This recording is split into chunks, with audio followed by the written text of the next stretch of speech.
بسم اللہ الرحمن الرحیم۔ السلام علیکم ناظرین، جسم تمہاری بیوی کا دیکھنے کا حق سب کا ہے۔ یہ ایک سبق ہے جو کچھ لوگوں کو سکھایا جانا چاہیے سوائے ان کے جو محفوظ رہیں۔ ایک حقیقی کہانی جو ہر ایک کو پسند ہے کہ ایک دیہاتی آدمی کی کہی ہوئی بات، جسم تمہاری بیوی کا دیکھنے کا حق سب کا۔ ایک شخص قاہرہ سے اسوان جانے والی ٹرین میں بیٹھا تھا۔ اس کی عمر تقریباً 60 سال تھی اور وہ دیہاتی لباس میں تھا۔ پھر ایک نوجوان اور اس کی بیوی آئے جو بظاہر نئی شادی شدہ لگتے تھے اور وہ ان کے سامنے والی نشستوں پر بیٹھ گئے۔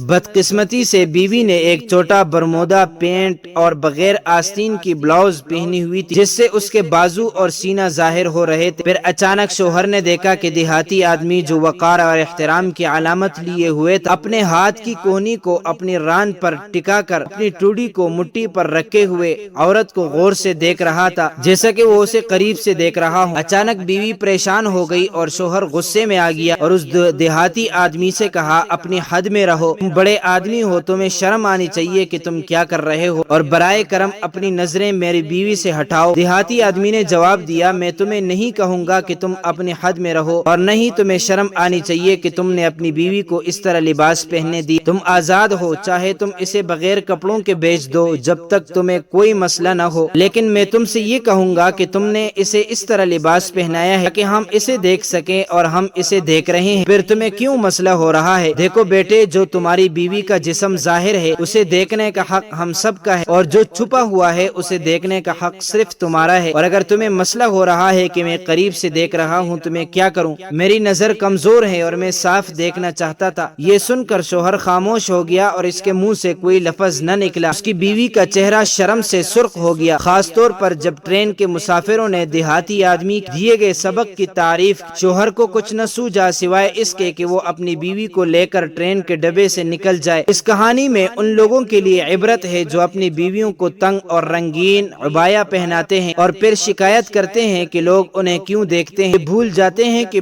عبایا پہننے کا مقصد پردہ ہے، زینت نہیں۔ خوبصورت باتیں سردیوں میں جسم کو ڈانپ لیا جاتا ہے تاکہ اضافی سردی سے بچا جا سکے، تو پھر عذاب الہی سے بچنے کے لیے پردہ کیوں نہیں کیا جاتا؟ ایک بہترین حکمت ہے کہ جب درخت سب کے سامنے اپنے پتوں سے محروم ہو جاتے ہیں تو ان کا انجام دنیا میں جلنے والی لکڑی بن جاتا ہے۔ اسی طرح عورتیں بھی جب سب کے سامنے بے پردہ ہو جائیں تو ان کا انجام جہنم کی لکڑی بن سکتا ہے۔ نسائیت حیا ہے، محض لباس نہیں۔ برطانیہ کی شہزادیاں ہمیشہ با پردہ لباس پہنتی ہیں اور وہ کہتے ہیں کہ بے پردہ لباس صرف رقص گاہوں کی عورتوں کے لیے ہیں۔ اللہ تعالیٰ تمام عورتوں کو با حیا با پردہ بنائے، آمین۔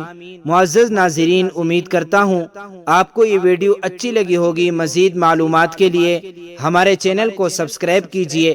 اگر زندگی کے لمحات مزید باقی رہے تو آپ کے لیے ایک اور بہترین ویڈیو لے کر حاضر ہوں گا۔ تب تک کے لیے اللہ حافظ۔